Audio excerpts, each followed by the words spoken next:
Shabbat Shalom again, everybody. Rabbi Leah here, and good afternoon. Thank you so much for coming back to join me for Shabbat Chaverim this afternoon. I hope you had a nice Shabbat lunch following services, and now we get together for a little bit of study. I had mentioned to you this morning that today begins the first of seven special Shabbatot, seven special Shabbats that precede Rosh Hashanah and which are known as the Sabbaths of Comfort. We have just we've just memorialized Tisha B'Av a couple of days ago. A very solemn day in the Jewish calendar that marks the catastrophic events that have plagued the Jewish people for many, many years, in particular, the destruction of the two temples in Jerusalem at the hands of our enemies and the exiling of the Jews from the land. And in addition to those, we also talked about the fact that there are many other calamities that are folded into the observance of Tisha B'Av that happened either on that same day or around that same day, which we kind of lump together as one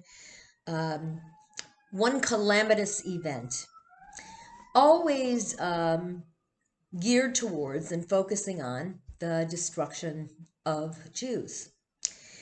So these Sabbaths of comfort get their name from the Haftarah that is read today with Parashat Ve'etchanan. And that Parsha, or that Haftarah, is called Haftarah Nachamu from the book of Isaiah. And it is a piece of liturgy or a piece of text that begins with, "Comfort, O comfort my people, says God." Because having just endured this horrific destruction and being now exiled in Babylon, the psalmist, or rather Isaiah, is writing about comfort and how we need to seek comfort even in the most difficult times when the worst destruction has befallen us.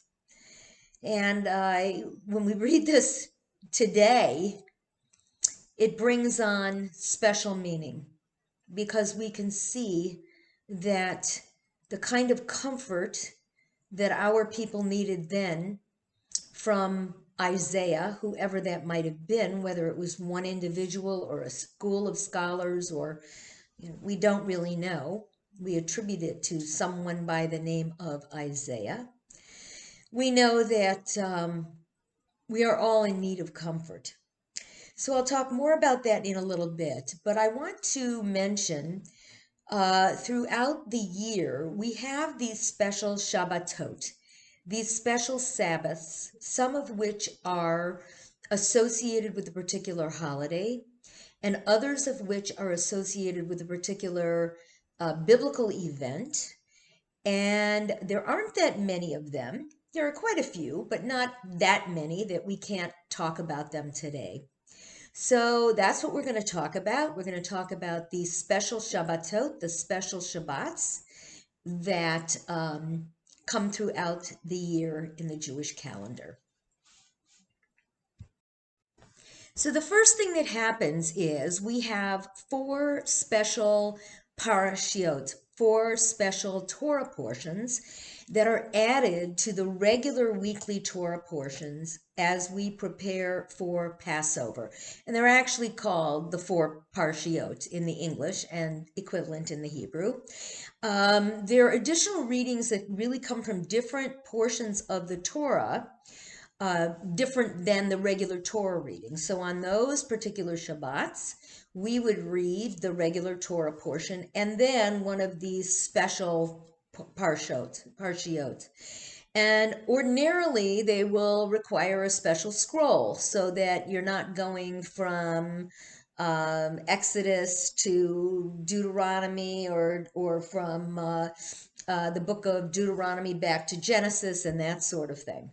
You know, the scroll is not like a book that you can just flip over, go to the end, and then flip back and go to the beginning. It's very labor intensive to roll a Torah. So it's great when a congregation has more than one scroll, and we are blessed with several. The or you know, you either have a separate scroll or somebody who's strong enough to re-roll it quickly so that you can get to the other reading. And you, of course, you'd have to have a very patient congregation also. The additional reading is read after the regular weekly reading. It's referred to as the maftir, and I'm sure you've heard that term before, the maftir.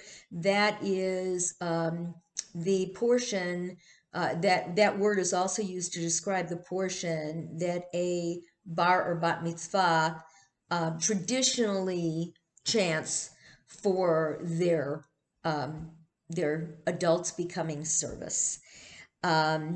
These four Shabbatot are the only ones, by the way, that have an additional reading other than, of course, the holidays and Rosh Chodesh. So every month on Rosh Chodesh, which is the new moon, we have a special Torah reading that talks about the new moon. And every so often when there is a holiday, whether it is Rosh Hashanah, Yom Kippur, or one of the Chagim, one of the festivals, Sukkot, Simchat Torah, Pesach, we also have a special reading in addition to the weekly Torah portion. So these four special Shabbatot are actually linked to the Torah portion in some way, usually based upon either an upcoming holiday that we would want to be aware of. So the first of these four parshiot is called Shabbat Shekalim. And in the word Shekalim, you hear the word shekel, which actually means silver. So in Israel, when we use shkalim, it actually harkens back to the ancient word, which means silver, a silver piece.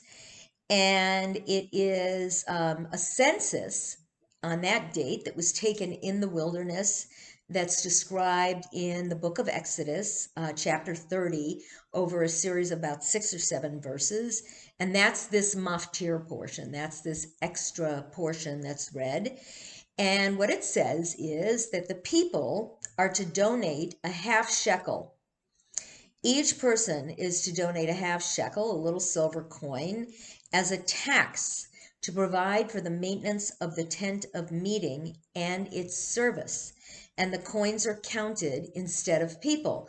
So what better way to know how many people there are than to have each one donate a chetzi shekel, a half of a shekel. That would then indicate, and all you have to do is count those half shekel pieces and know how many people there are in the community of Israel. And I think that there are many, many lessons to be learned, even though this is a very brief passage. The fact that both rich people and poor people contributed the same amount reminds us that both rich people and poor people are equally valued in the eyes of the divine. So somebody who can well afford more than their chetzi shekel doesn't give any more.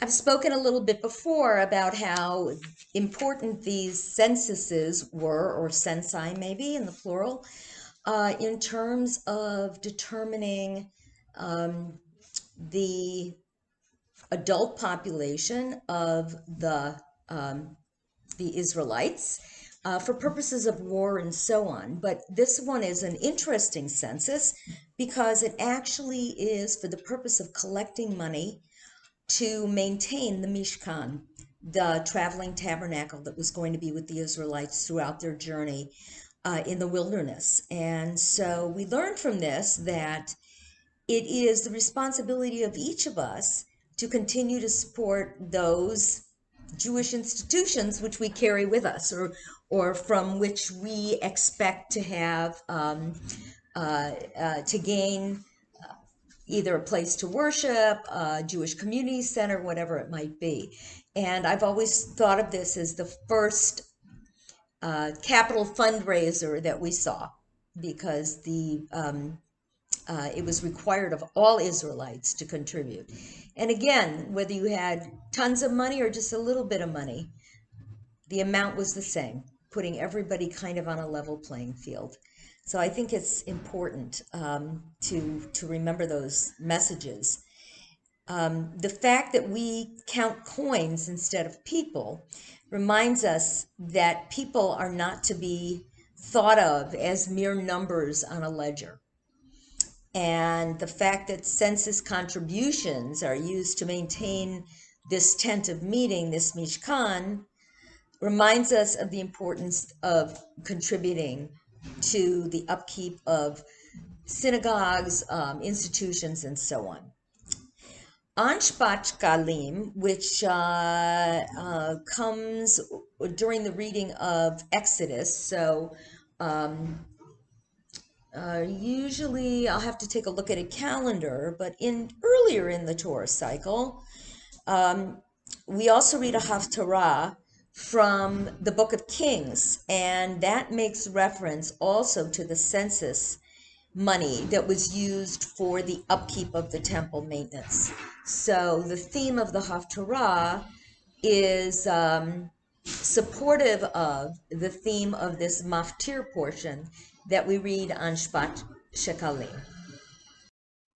So I just looked for a moment to look it up. Shabbat Chaverim occurs on Rosh Chodesh of the month before the month of Nisan. So we know that the month of Nisan is the month in which Passover falls.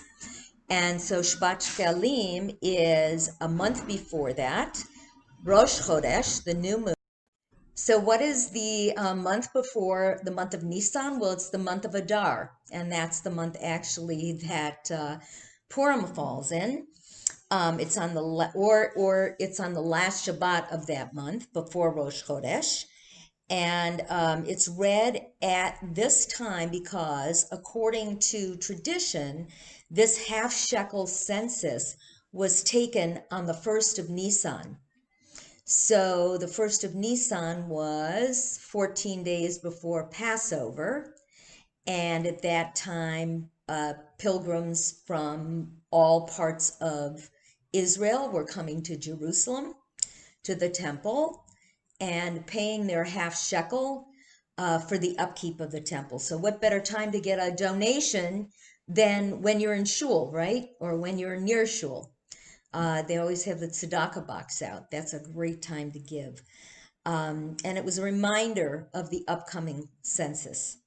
Okay, so the second of these four parshiot is known as Shabbat Zachor. The word Zachor, like Yizkor, means to remember.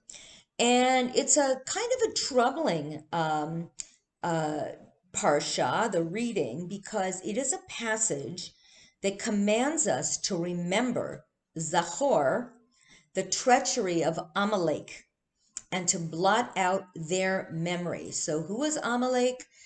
Amalek was a heinous enemy of the Jews, one of the kings who did not want the Jews passing through on their exodus, and attacked them, not as a courageous general would, but from the rear. And of course, we know that in the rear of any large group of people, and the Israelites were more than 500,000 leaving Egypt, that who would be in the back? The youngsters, the old people, the infirm people, and sick people, and so on.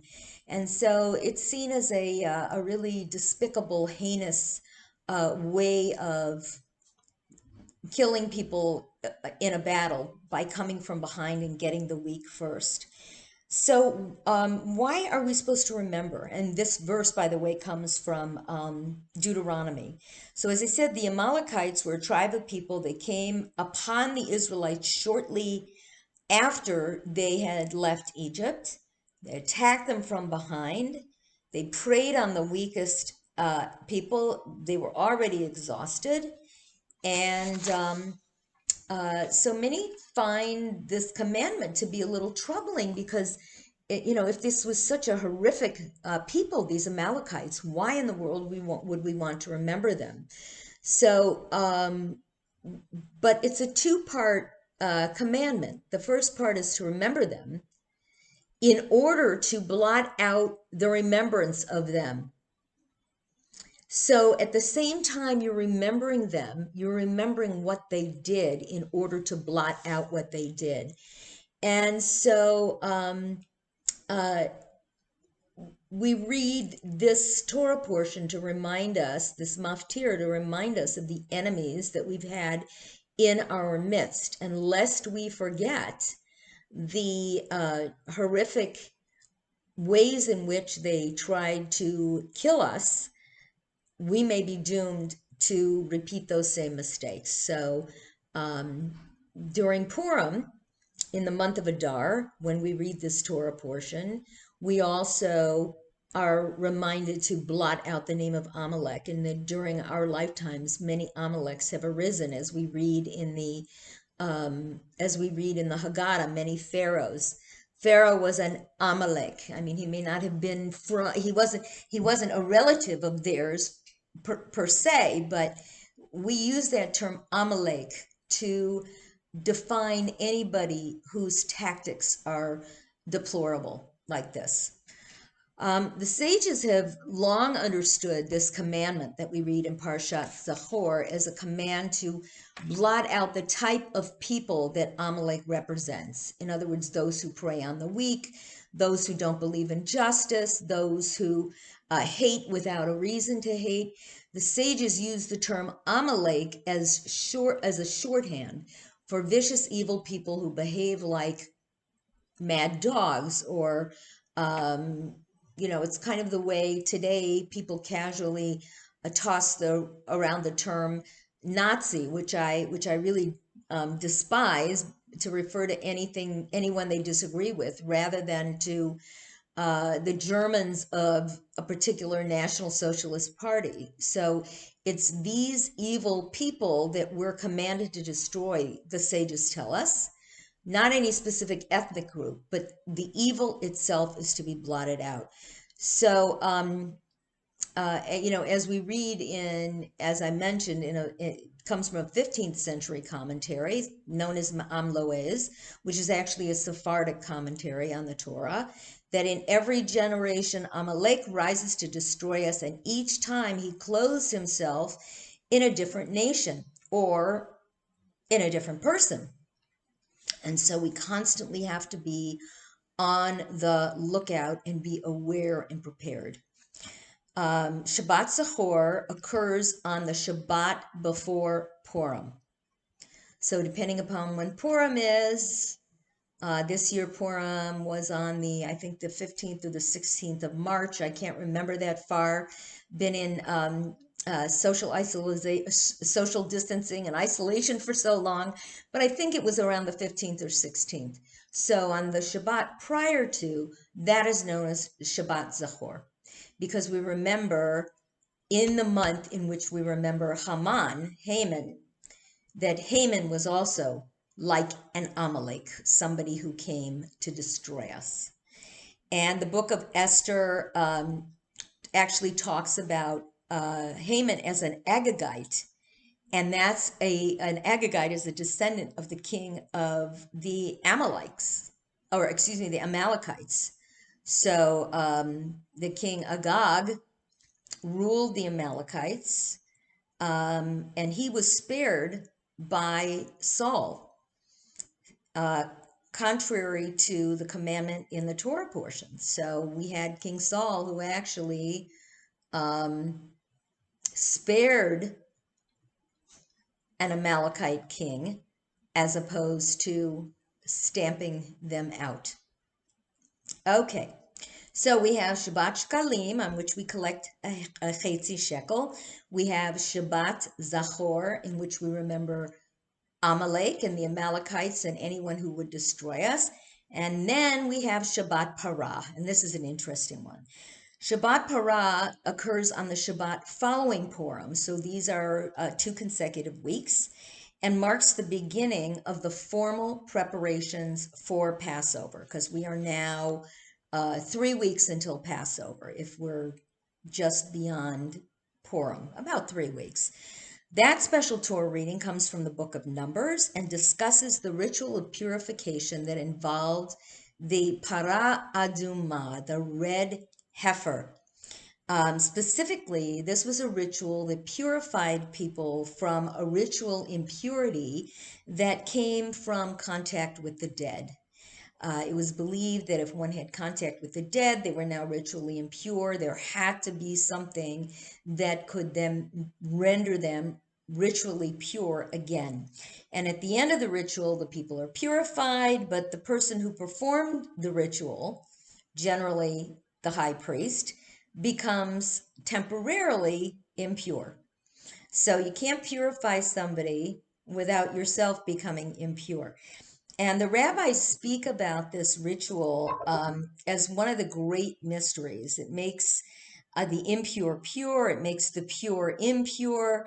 And obviously, that provides rabbis with a great deal of great midrashic material to talk about. Um, and uh, uh, One of the things I read that I thought was so funny is that, the rabbis make all these commentaries about how an impure person is made pure, but then that person who made him pure is now impure temporarily. So, one of the things I read said that it proves, at least at that time, that all rabbis were men, because any woman knew who cleaned their home that you start with a clean sponge, right? If you have a dirty house, you start with a clean sponge and a dirty house, and you end up with a dirty sponge and a clean house. So it's no great mystery that you start with somebody impure, you purify them, you are now impure. So just a little bit of rabbinic humor from many of the great rabbis. So Shabbat Parah recognizes this strange thing called the red heifer, and the red heifer, the Parah Aduma, is believed to be a baby calf that's born without blemish and has to live to be a certain age still without blemish. And that means it can't even grow one little white hair, or it's not a completely red heifer. And it was actually the red heifer which was sacrificed. Then it was a korban, which means a burnt offering, and the ashes were taken and mixed with water, and an ablution was made of these, and that's what was used to purify somebody who had come in contact with the corpse. Now, interestingly enough, those are the same ashes and the same sort of mixture that was required of the sotah, the woman who had been accused of committing adultery. She was to drink this disgusting mixture, and if she refused to drink it, then she was automatically found guilty, and her husband could divorce her. On the other hand, if she uh, drank it and became ill, then she was seen by the high priest and her husband as an adulteress. That's a whole other thing that we could talk about. But interesting that these same ashes from the red heifer from the temple were used to make one libation that the impure person didn't drink it, but they were somehow anointed with it. versus the woman suspected of adultery who was made to drink it. So the process of purification also became something that could make somebody very sick. And this passage is chosen for this particular time because, as I mentioned, we are just a few weeks out from Passover, and we are purifying ourselves for Pesach in preparation for whatever pilgrimage we may be making, whether it's to the synagogue, the ancient temple in Jerusalem, to our mother-in-law's home for Seder, whatever it might be.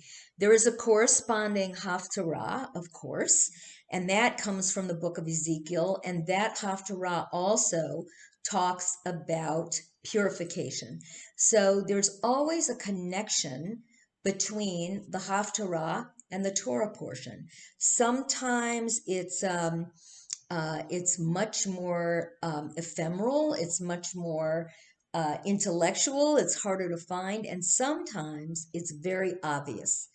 Either the words are the same, there's an interesting storyline that matches somewhat what the Torah is talking about, or there is a theme. And in this case, the theme of the Haftarah from Ezekiel is also purification. So Shabbat Parah, which talks about the purification of the ashes of the red heifer, is linked to this particular Haftarah portion from Ezekiel. Okay, now we come to our fourth special Shabbat, and it is when you might think it is. Right, it is on Rosh Chodesh of the month of Nisan. So the last of these four parashot is called Parshiot HaChodesh, which means of the month, comes from Exodus, and it establishes the Hebrew calendar. So it's very important because this parsha gives us the line that tells us when the Hebrew calendar starts. And in the English translation, it says, "This month shall be for you the beginning of the months. It shall be for you the first of the months of the year." So Nisan is the first month of the year. And that is the month in which Passover falls, on the 15th day of the month. So what is Rosh Hashanah? Not the first month of the year. It is Tishrei, which is actually the 7th month of the year, if I'm counting correctly.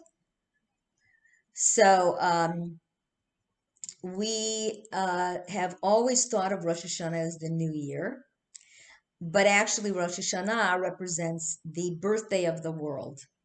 So just like you have a birthday, and that begins your new year of life, so too the world had a birthday, which begins its new year of life. However, just like your birthday may not be on January 1st, neither is the world's. The actual first month of the year is Nisan, just like January 1st is the first month of our secular calendar. I know it's confusing, but I think you probably get it. It is read, as I said, on Rosh Chodesh Nisan or on the last Shabbat before Rosh Chodesh Nisan, because remember, it is a special Shabbat. And as I mentioned, the months are counted from Nisan, which starts in the spring. But the year numbers, the numbers of the year change in Tishrei, which is Rosh Hashanah. So this year on Rosh Hashanah, we will be going to 5781. Why is that? Well, the month that is the beginning of the months, referred to as Nisan, is quite clear from this passage. And then that goes on to talk about the preparations for Passover. This too has a corresponding Haftarah portion, which is also from Ezekiel, and it talks about the first months and the offerings that are made at that time. And we know that all of these pilgrimage festivals of Sukkot and Shavuot and Pesach were harvest times. And so in Ezekiel, in this particular Haftarah, we get the information about what the first fruits of the harvest are that are to be brought to the high priest in the temple. Okay, so now you've learned about the 4 special parshiot that have an additional reading to them and when they fall and what they're all about. And just as a review, that was Shabbat Shkalim, where we give a half a shekel. Shabbat Zachor, which comes before, where we have the reading about Amalek, so that we remember the heinous acts of Amalek. Then we have Shabbat Parah, the Sabbath of the red heifer, which reminds us about purification and the fact that we're supposed to start purifying ourselves and getting ready for Passover. And then finally, Shabbat HaChodesh, which is the last of these special parshiot. And we read that as we finish up the preparations as we're done with the preparations for Passover, and it's the new moon right before Passover. Now, in addition to these 4, there are also some other special Shabbatot that don't have an additional reading, but have a special Haftarah that goes with them. And they are as follows. They receive special notice on the Hebrew calendar, and these special Haftarah readings have significance to just maybe a standard Haftarah reading, because unlike the 4 parshiot that I just mentioned to you, you don't have to have a special Torah reading, and you don't require an additional scroll. It's just the Haftarah, which is read from a sefer, a book. And so you don't have to have another scroll at the ready. Turn to that special Torah portion. Okay, the first is known as Shabbat Hagadol, and that is the Sabbath right before Pesach. Traditionally, it was one of the very few times of the year, believe it or not, that a rabbi gave a lengthy sermon. And you would go to the synagogue to hear the rabbi's sermon on Shabbat Hagadol, which was right before the Sabbath, right before Passover. And, in modern times, we get at least one a week. Some rabbis will give 2 if they give a sermon on Friday night, and then one on Saturday morning. So it was usually about the preparations for Pesach. And it was seen, like Kol Nidre, as one of those critically important times when one would hear the rabbi preach. This special Shabbat, as I said, commemorates the preparation for Pesach in Egypt. How were they preparing? It was, a certain day in the month of Nisan. The Hebrew slaves took the lambs, right? And they offered the lambs, and they tied them up outside their homes to keep them until they offered it on the 14th, which was Erev Pesach, what we call the first Seder. And according to tradition, this was a very dangerous thing to do because Egyptians worshipped sheep. And but miraculously, instead of slaughtering the Hebrews, the Egyptians instead fought with each other over whether the Hebrews should be sent away already. So it was those sheep tied up outside the houses that were going to be slaughtered the next day or a few days later that kept the Israelites safe, because the Egyptians were so concerned they were going to take their sheep away from them that they were too busy arguing to notice that the God of the Hebrews was coming in full force with all these plagues.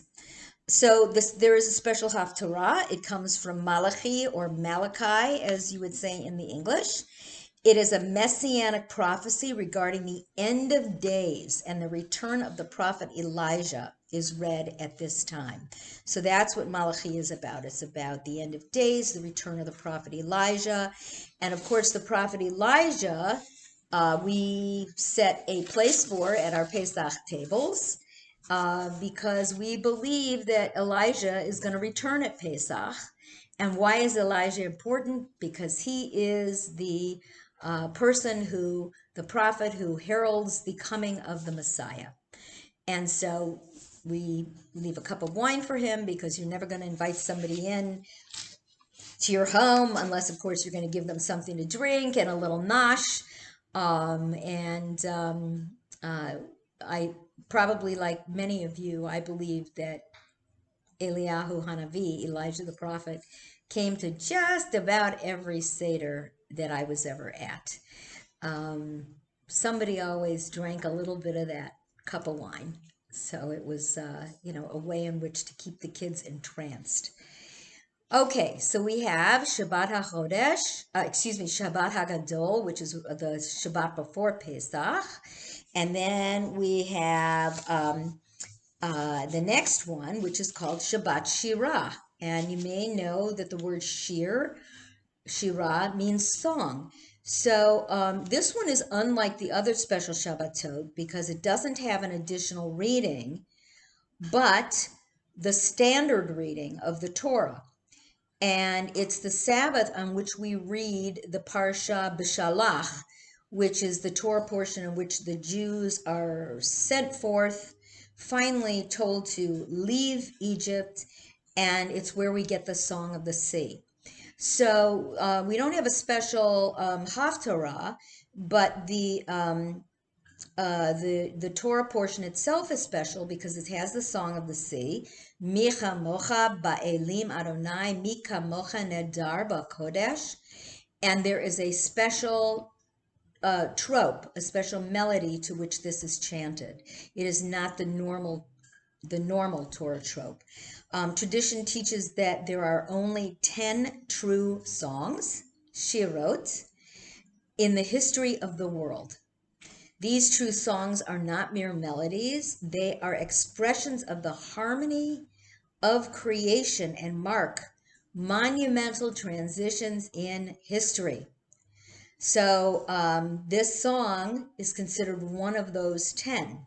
This is according to rabbinic tradition. Another of these songs appears in the Haftarah portion.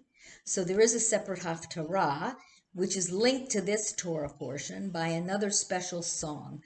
And of course, when we say song, we think of something set to music.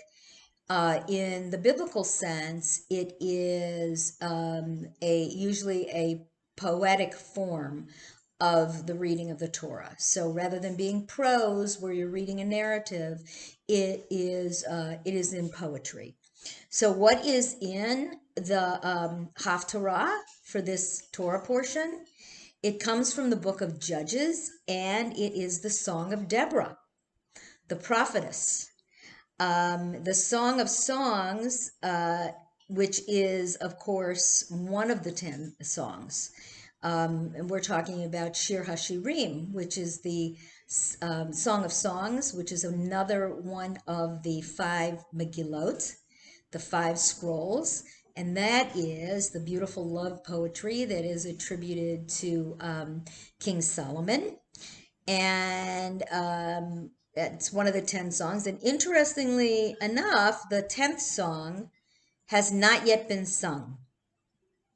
This is according to rabbinic tradition. And what is that 10th song? It's the song of the coming of the Mashiach, which will be sung at the end of days. It's according to actually Isaiah. So we have these 10 beautiful songs, the Song of Deborah, which is in the Haftarah, the Song at the Sea, and Shir HaShirim, which are the beautiful songs of Solomon. And then finally, the Song of the Mashiach that none of us have yet heard, but Bimhei B'Yameinu, soon and in our time, God willing, we will hear it. Okay, Next is Shabbat Chazon. The word Chazon means vision. Vision. So this is the Shabbat of vision. And this one refers to Isaiah's vision of the destruction of the temple, which is the Haftarah reading for that week. So we're actually reading from Parshat Devarim, which is the first Torah portion of the book of Deuteronomy, which we read last week. And why is the timing significant? Because the temple was destroyed shortly after that time. And we just observed Tisha B'Av this week.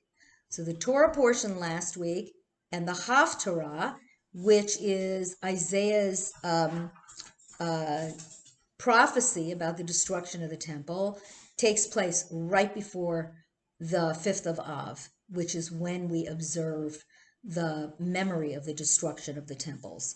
So that Torah, the Torah cycle is constructed, the reading cycle is constructed in a way so that this parsha and this haftarah, Parsha Devarim, the first Torah portion of the book of Deuteronomy, which we read last week, and this haftarah on this Shabbat is right before Tisha B'Av, the fast day that commemorates the destruction of the temple. So there is method in this madness. It's not all just accidental. For those of you who thought that a haftarah was just an additional reading that was done, it is an additional reading that's done, but it is an assigned reading. It isn't just willy-nilly. You don't just get to read whatever you want to. And as we see from some of these things I've mentioned here, in general, the Haftarah comes from the book of prophets, but not always, because as we just saw, we have a Haftarah here in Shabbat Shirah, the Song of the Sea, that comes from the book of Judges. This one comes from Isaiah.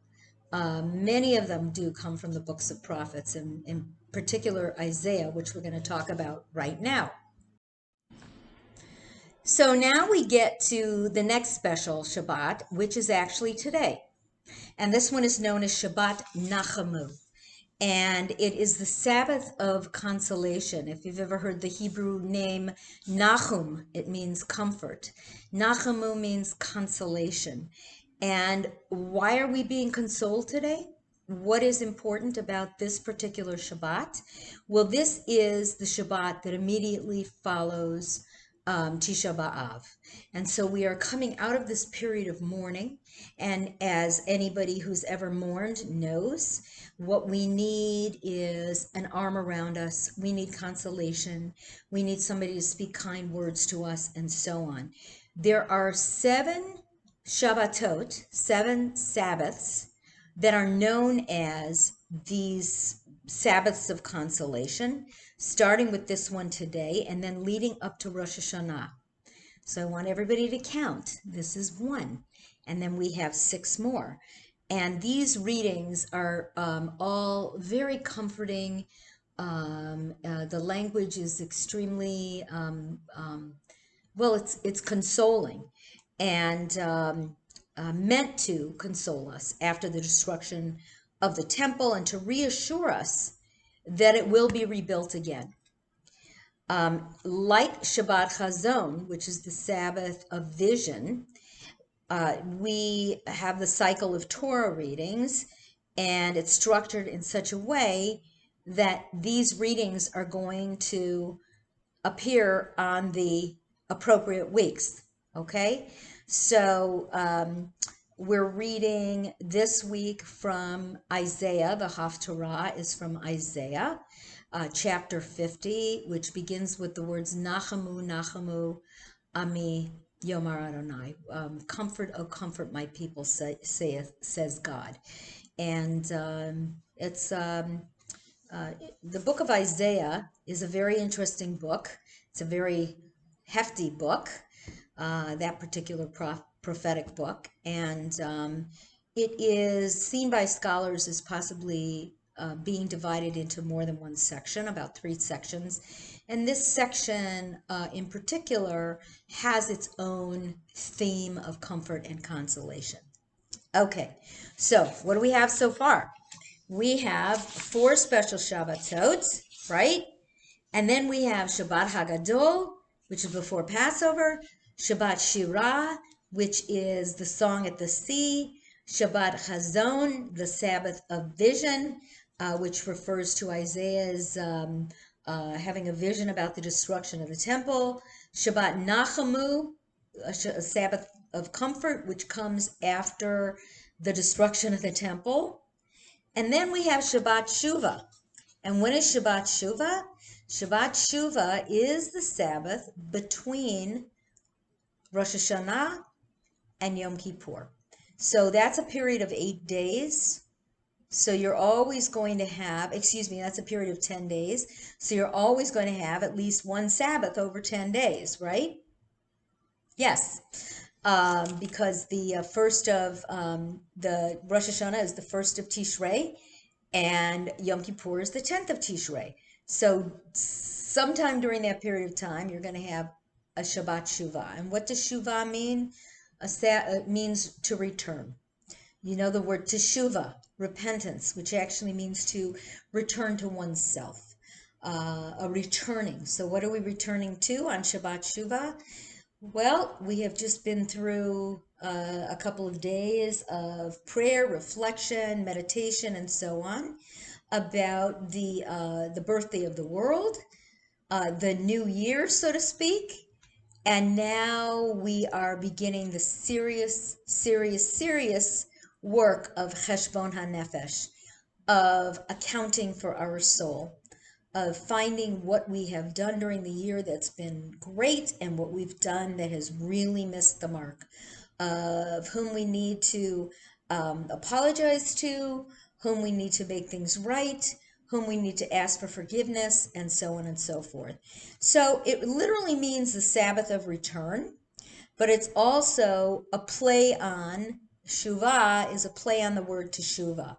And it's the Sabbath, as I said, that occurs between Rosh Hashanah and Yom Kippur, really a time for deep reflection leading up to Yom Kippur, the Day of Atonement. There are 2 special Haftarah readings on that day. One that deals with the importance of repentance, and that is from Hosea, another prophet, and one that praises God's mercy, and that one is from the prophet Micah. So once again, these Haftarot come from the books of prophets. So those are, in a little nutshell, the 4 special Shabbatot on which an extra portion of the Torah is read, and the how many? 1, 2, 3, 4, 5 other Shabbatot, which also have a name and are and on which special haftarot are read. By the word is haftarah, not haftorah. I know a lot of people are accustomed to saying haftorah, like it's a half a Torah portion. It's not what it is. It's a haftarah. So I always know when I'm speaking with somebody who knows a little bit about the Hebrew language when they say haftarah instead of haftorah. What was your haftorah portion? No, what was your haftarah? So I hope that you have been enlightened a little bit about some of these special Shabbatot. And my wish for you today on this Shabbat Nachamu, this Sabbath of comfort, is that you will find something in your day that brings you comfort. Whether it is taking a warm shower, or writing a letter, reading a wonderful book, taking a nap, watching your favorite show on TV, your favorite show that isn't Shabbat Chaverim. I just hope that this Sabbath provides you with some comfort, because I know that these times have been very difficult for us. And if you happen to have a Hebrew Bible in your room and you want to turn to Isaiah and read chapter 50. I think that will bring you some comfort because the words are as impactful today as they were in the time in which Isaiah spoke them. And I think that they will bring you some comfort in these very challenging times. So take good care of yourself today. Enjoy the rest of your Shabbat. I will see you again this Tuesday morning for Hi There with Rabbi Leah at 9:30. And then on Wednesday, our Kvetch and Kavel groups begin to meet again.